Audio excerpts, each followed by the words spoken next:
చెప్పండి. దేవుని నామానికి స్తోత్రం. ఈ సమయం ఇచ్చినందుకే మమ్మీ డాడీకి స్తోత్రము. అమ్మా. నేను చెప్పే సాక్ష్యం ఏంటంటే, మా చెల్లి విషయంలో దేవుడు మాకు ఎంతగానో అద్భుత కార్యం చేశాడు. 2020లో మా చెల్లికి మ్యారేజ్ అయ్యింది. అయితే 3 years దాకా పిల్లలు లేరు. ఇంకా మా తమ్ముడు ఇక్కడికి వచ్చాడు. వచ్చి ప్రేయర్ చేసుకున్నప్పుడు గర్భఫలం అయితే వచ్చింది, కానీ ఆ గర్భఫలము ట్యూబ్లో వచ్చింది. ఇంకా ట్యూబ్లో రావడం వల్ల కరోనా టైము, డాక్టర్లు ఎక్కడికి తీసుకెళ్ళినా కానీ ఈ అమ్మాయి బ్రతకదు, చనిపోయిద్ది, తీసుకెళ్ళిపోండి అని చెప్పారు.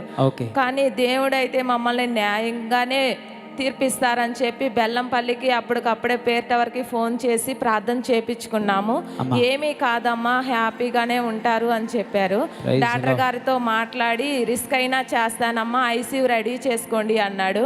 ఐసీయూ రెడీ చేసుకున్నాము. ఇంకా చేశాడు. ప్రాబ్లం అయితే ఏం లేదు, కానీ ఇంకా ఈ అమ్మాయికి పిల్లలు పుట్టరు, మా వల్ల అయితే ఏమీ కాదు, ప్రాణాన్ని అయితే కాపాడాము అని చెప్పారు. ఇంకా ఆ టైంలో మాకు ఏమి చేయాలో అర్థం కాల. సరే తల్లి అయినా బ్రతికుంటే చాలులే అనుకున్నాము.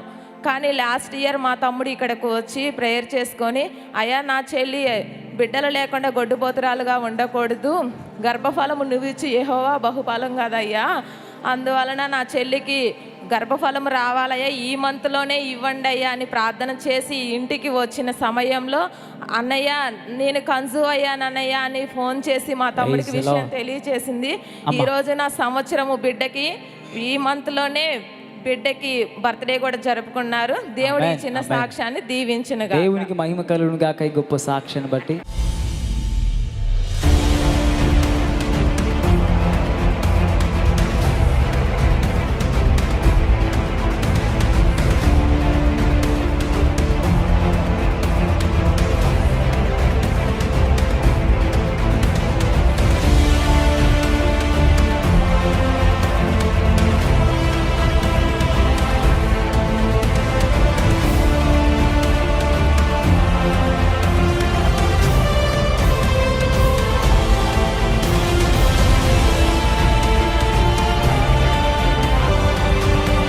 ముఖ్యంగా శనివారం ఎప్పుడు కూడా బెల్లంపల్లి రావాలి. శనివారం రండి. సువార్త ఉజ్జీవ సభ సాయంత్రం బెల్లంపల్లిలో 6 నుంచి 9 వ్యక్తిగతంగా ప్రే చేయించుకోవచ్చు. ఆదివారం బెల్లంపల్లిలో మొదటి ఆరాధనలో దైవజనులు ఉంటారు.